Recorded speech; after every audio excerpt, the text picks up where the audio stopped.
नमस्कार, knocking-news.com में आपका स्वागत है। मैं हूं गिरिजेश वशिष्ठ। अक्सर आप सोचते होंगे कि भाई अगर रुपया इतना गिर रहा है, 88 रुपए का डॉलर हो गया है, तो हमारा माल तो दुनिया वालों को बहुत सस्ता पड़ता होगा। तो आप तो कहते हो कि जब रुपया गिरता है तो एक्सपोर्ट जो है बढ़ना चाहिए, पूरी दुनिया को हमारा माल उठाना चाहिए। तो हमारे देश में ऐसी क्या हालत है कि हमारा माल फिर भी नहीं बिक रहा है, हमारा एक्सपोर्ट फिर भी नहीं बढ़ रहा है, और भारत में दूसरी दुनिया के बाहर के लोग आके कुछ सामान नहीं बना रहे हैं, जबकि उनको यहां बनाएंगे तो सामान सस्ता पड़ेगा, दुनिया में बेच के ज्यादा माल बनाएंगे। क्या वजह है कि हमारे यहां पर सोने की कीमत में यूके की कीमत से, चांदी की कीमत में यूके की कीमत से 42% का अंतर है। उसके बावजूद 42% हमारे यहाँ चीज महंगी हमको मिल रही है, यानी उनको हमसे सस्ती पड़ेगी। तो भी देश का एक्सपोर्ट क्यों नहीं बढ़ रहा है? यह एक ऐसी चीज है जिसको हर आदमी जानना चाहेगा। मैंने भी जानने की कोशिश की। मैं अर्थशास्त्र का जानकार बिल्कुल नहीं हूं। अध्ययन करता हूं, रिसर्च करता हूं, हर विषय पे करता हूं, तो अर्थशास्त्र में भी कर लेता हूं। चूक की गुंजाइश हर जगह रहती है। तो यहां पर भी हम वो आंकड़े जो लेके आ रहे हैं, जो हमने रिसर्च किया, वो आपके सामने रख रहे हैं। अभी जो सीधी सी समस्या हमारे सामने वही है कि रुपया 12 महीनों में करीब 5.6% गिर गया है एक साल में। यानी आपको इतना ब्याज अगर लोन से मिला हो, बैंक से मिला हो, तो वो आपका जीरो हो गया, क्योंकि रुपए की हैसियत तो दुनिया में 5.6% गिर गई है। कुछ लोगों को इससे कम भी मिला होगा। इसके बावजूद हम ना तो निवेश हो रहा है भारत में, ना निर्यात हो रहा है। समस्या क्या है निवेश की, इसको पहले समझते हैं। भारत में फॉरेन डायरेक्ट इन्वेस्टमेंट, यानी भारत के उद्योगों में जो पैसा इन्वेस्ट करते हैं लोग, कंपनियों में जो पैसा लगाते हैं, उनके शेयर खरीद के, वो 14% बढ़ के 88 अरब डॉलर पहुंच गया है। यानी विदेशों से लोग आ रहे हैं, हमारे यहां पैसा लगा रहे हैं। लेकिन फिर भी एफडीआई 96% गिर गया है। कौन सा? Net FDI. ये कैसे? यानी कुल मिला के हमारा एफडीआई 0.35 रह गया है। तो आप सोचिए, जिसको मैं 81 अरब डॉलर कह रहा था, वो तो 0.35 अरब डॉलर है।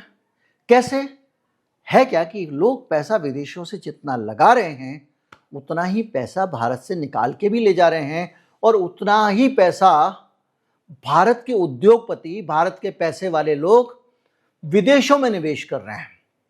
अर्थव्यवस्था निर्मम होती है, किसी की देश प्रेम, देशभक्ति नहीं होती है। देश में अगर आप हालात नहीं बनाओगे निवेश के, तो लोग विदेशों में इन्वेस्ट करेंगे। हालत यह है कि विदेश निवेशक जो है वो यहां पैसा लगाना नहीं चाह रहे। क्यों नहीं लगाना चाह रहे हैं? अर्थशास्त्री इसके कुछ कारण बताते हैं। वो कहते हैं कि एक नीतिगत अनिश्चितता है। क्या पता सरकार कल क्या रूल निकाल दे। जैसे सोना, पहले आपने मलेशिया से एफडीआई खोल दिया, ठीक है भैया। उसके बाद अचानक आप थाईलैंड से, माफ कीजिएगा, थाईलैंड से आपने एफडीआई खोल दिया।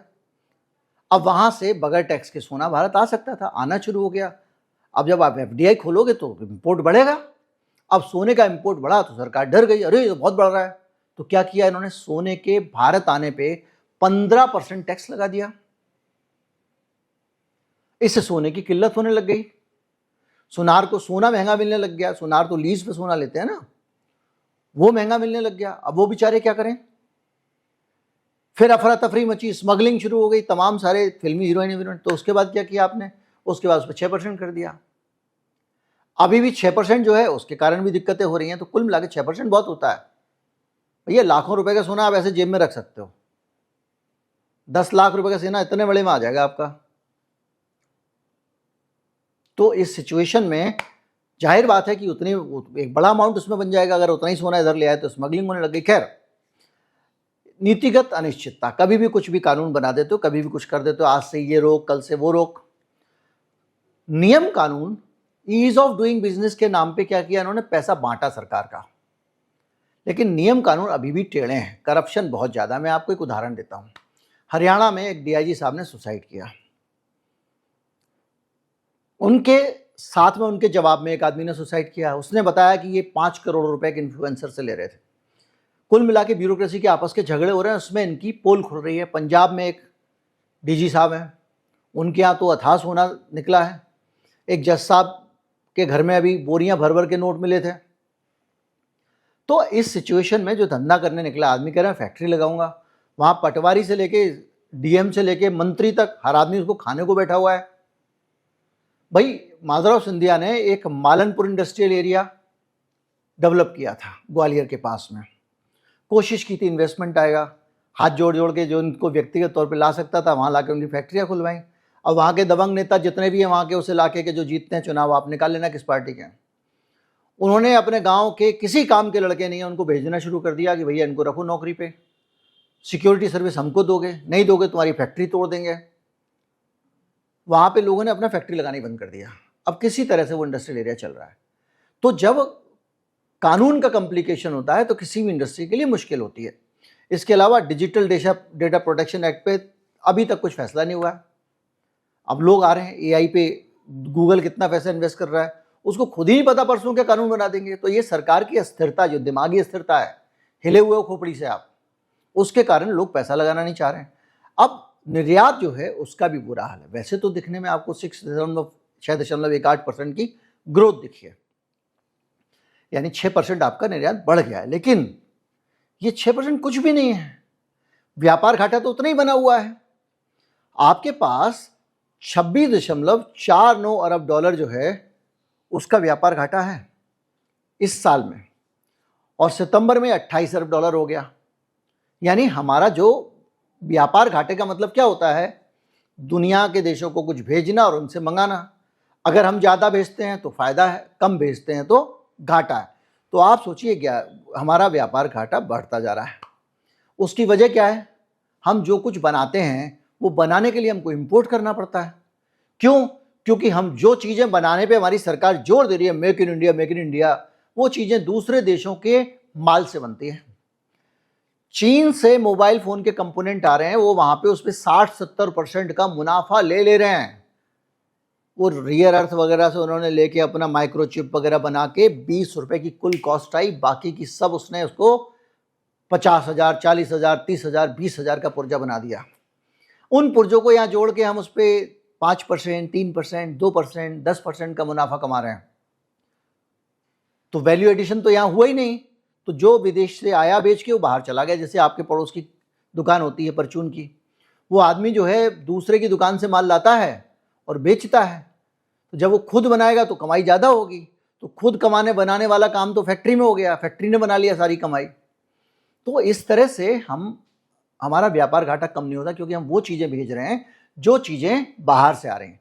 तो इसलिए हमारा जो स्थिति ये खराब है। तो हमारा एक्सपोर्ट जो है वो बढ़ नहीं पाता है, क्योंकि जितना एक्सपोर्ट हम करते हैं वो हमारा इनकम। आप दूसरे चैनल पे जाएंगे तो आपको एक वीडियो मिलेगा कि किस तरह से भारत का खजाना खाली हो गया इन बेवकूफ़ियों के कारण। हालत यह है कि भारत में इंफ्रास्ट्रक्चर में भी दिक्कत है। गडकरी साहब जो है वो दुनिया भर में पीठ ठोक लें, लेकिन हिंदुस्तान की इंडस्ट्री की ग्रोथ में उन्होंने जो कह रहे हैं ना, एक्सप्रेस वे बना दिए, हाईवे बना दिए, हमने इंफ्रास्ट्रक्चर दे दिया, आपने ब्रेक लगा दिया है। क्यों? क्योंकि इंडस्ट्री का जो प्रोडक्ट था उसको मूव करने में टाइम भले ही कम लग रहा है, उसकी कॉस्ट बहुत बढ़ गई है। भारत में लॉजिस्टिक कॉस्ट जीडीपी का 14% है। यानी हिंदुस्तान में जितना भी उत्पादन होता है उसमें 14% उसका जो है लॉजिस्टिक्स पे चला जाता है, माल को यहाँ से वहाँ पहुँचाने वगैरह वगैरह में। जबकि अमेरिका में 7% है, जर्मनी में 8% है, और भारत 38वें स्थान पे आता है अगर वर्ल्ड बैंक के आंकड़ों पे जाओ लॉजिस्टिक्स के मामले में। यानी यह धंधा करना ही गुनाह है। माल बनाओगे दूसरे क्षेत्र में जगह पे भेजोगे तो लुट जाओगे। और ये मैंने जीडीपी का बताया आपको, ये अलग अलग आइटम पे अलग अलग है, कहीं जगह 30%, 40% भी है। और इसका अगर आपको अंदाज़ा लगाना है, जब भी आप हाईवे पे जा रहे हो, टोल पे जा रहे हो, वहाँ रेट लिखे होते हैं। जो आपका कार का टोल का रेट लिखा हुआ है वही इतना भारी है। फिर सबसे नीचे वाला देखो, वहाँ पर जो ट्रक है 12 चक्के 14 चक्के वाला, एक एक टोल पे 5-5, 7-7 हज़ार, 8-8 हज़ार रुपये फिर टोल आ जा रहा है। आप अगर लोगे तो यहाँ से सामान पहुँचाना कितना महंगा हो जाएगा। इस चक्कर में हमारे यहाँ अर्थव्यवस्थाओं से हम काफ़ी पीछे हैं उभरती हुई। तो हमारे अड़ोस पड़ोस में बांग्लादेश, वियतनाम वगैरह के एक्सपोर्ट बढ़ते जा रहे हैं। भारत में 700 से ज़्यादा राष्ट्रीय राजमार्ग की परियोजनाएं देरी से चल रही हैं। इस तरह की चीज़ें लगातार हमको परेशान करती हैं। मैक्सिको का माल हमसे महंगा है क्योंकि उनकी मुद्रा उतनी नहीं गिरी डॉलर के मुकाबले जितनी हमारी गिरी है। तो वियतनाम, बांग्लादेश, मैक्सिको दुनिया को बेहतर और सस्ता माल दे पा रहे हैं, हम दे नहीं पा रहे हैं। क्यों?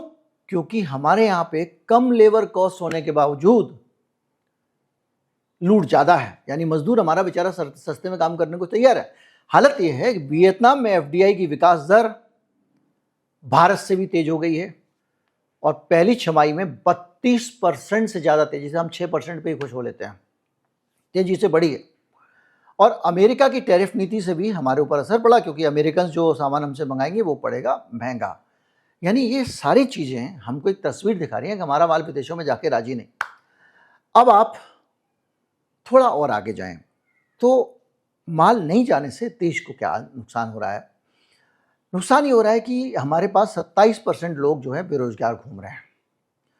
मोदी सरकार ने बेरोजगारी बढ़ाई है इस देश में, 7% इसके पॉइंट्स बढ़ गए हैं, जो हर साल में 80 लाख नौकरियां चाहिए, लेकिन मोदी सरकार के पास कोई योजना नहीं है। मैंने आपको बताया था कि किस तरह से भारत दाऊद इब्राहिम और इन सब का दौर वाला में भारत जाने वाला है, क्योंकि भारत में अब सारी परिस्थितियां वही हो गई हैं, लोगों के पास काम नहीं है, स्मगलिंग करना फ़ायदे का सौदा हो गया है, तो धीरे धीरे करके उसकी तरफ बहुत सारे नौजवान जाएंगे। खैर, इसके कारण जो है, अब आप सोचिए जीएसटी में 21,000 बदलाव कर चुके हो, व्यापारियों की कमर टूट गई है और भारतीय कंपनियों का कहना है कि व्यापार करना मुश्किल हो गया, इसलिए विदेशी व्यापारी बाहर इन्वेस्ट कर रहा है, देशी व्यापारी। हालत यह है कि मोदी सरकार की सबसे बड़ी नाकामी बेरोजगारी बन गई। 27% लोगों ने इस तरह का वोट दिया है। 64% लोगों का कहना है कि अपना गुजारा चलाना मुश्किल हो गया है, दूध, आटा, दाल, पेट्रोल, सारी स्थिति। ये क्यों हो रहा है? क्योंकि हमारा माल विदेश नहीं जा रहा है, लूट खसोट है इंफ्रास्ट्रक्चर की। मैंने आपको बताया कि किस तरह से नौकरशाही लकवाग्रस्त है और बहुत सारे जाल इसमें फंसे हुए हैं।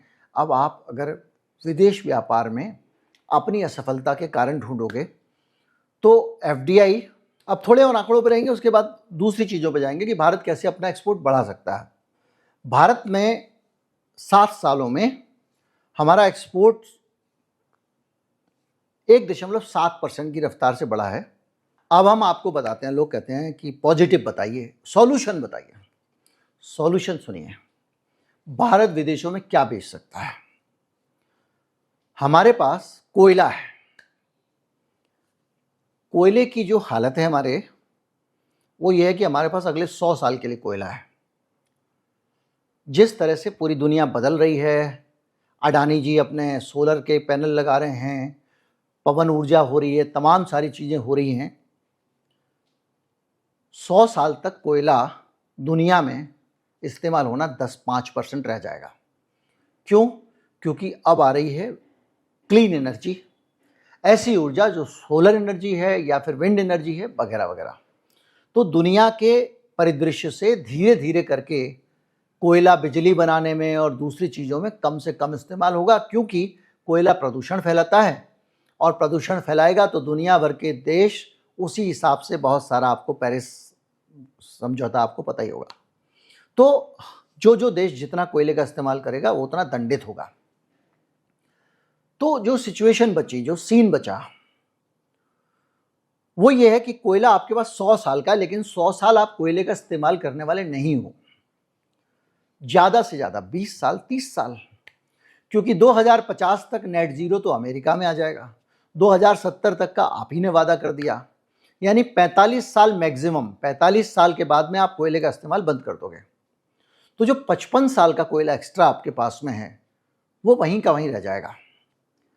मैं उस कोयले की बात कर रहा हूं जो हसदेव अभ्यारण्य वगैरह खोद रहे हैं, इसकी ज़रूरत नहीं पड़ेगी, इसकी ज़रूरत नहीं पड़ेगी आपको।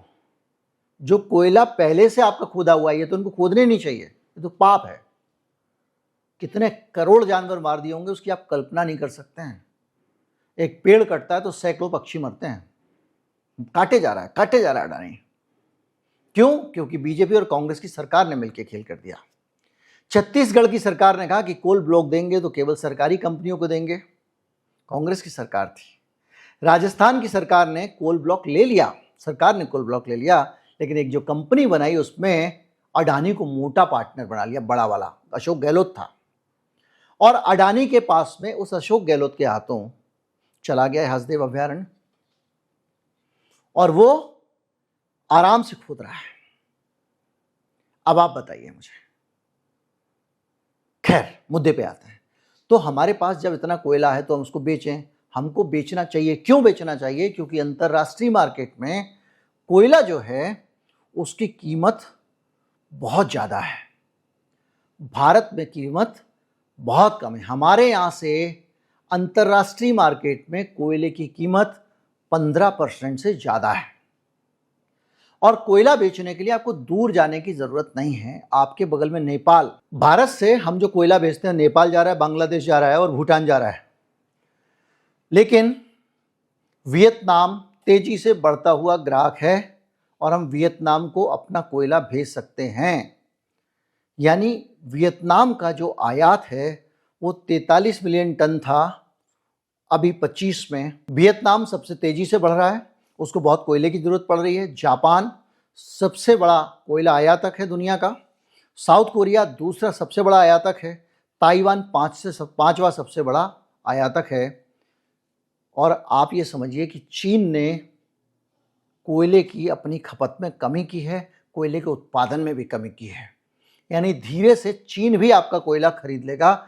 यानी अगर मार्केट पोटेंशियल का विश्लेषण करें तो हमारा जो कोयला है सालाना 15 मिलियन टन कोयला एक्सपोर्ट कर सकते हैं बांग्लादेश, म्यांमार, नेपाल और अन्य को मिला के।